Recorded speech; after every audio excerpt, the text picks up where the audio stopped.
Okay, let's say आपके किसी friend का एक बिजनेस है एंड वो सेल करता है हुडीज।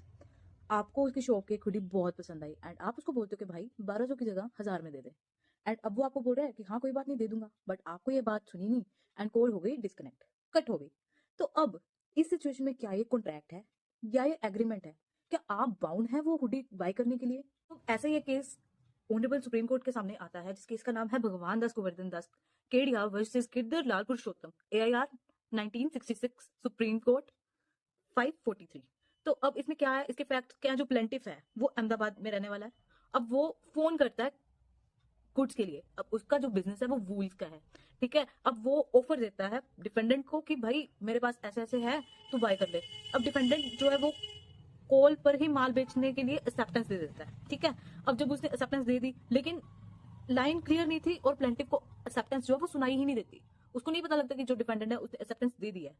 अब जो प्लेंटिफ है वो कहता है कि मैंने माल नहीं लेना भाई। अब जो डिफेंडेंट है वो कहता है कि कॉन्ट्रैक्ट तो हो चुका है ना, कि मैंने तो भाई कॉल करी थी और मैंने तेरे को हाँ भी बोल दिया। अब वो कह रहा है कि हाँ जी कॉन्ट्रैक्ट हो गया। अब यहाँ पे जो इशू था वो क्या रेज हुआ?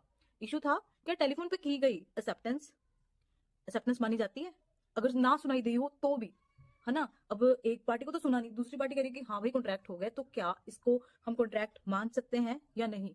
अब यहाँ पे जो डिफेंडेंट था उसका आर्गुमेंट क्या था? डिफेंडेंट ने कहा कि हमें मतलब के एक्सेप्टेंस बोल दी थी और जो कॉन्ट्रैक्ट है वो वही भी बना पे। जो ऑनरेबल सुप्रीम कोर्ट है वो डिसीजन देती है कि भाई जो इंस्टेंट कम्युनिकेशन है ना, उसमें दोनों पार्टीज का सुनना जरूरी है।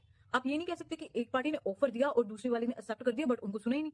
तो इसमें जो एक्सेप्टेंस है वो तो हो ही नहीं रही ना।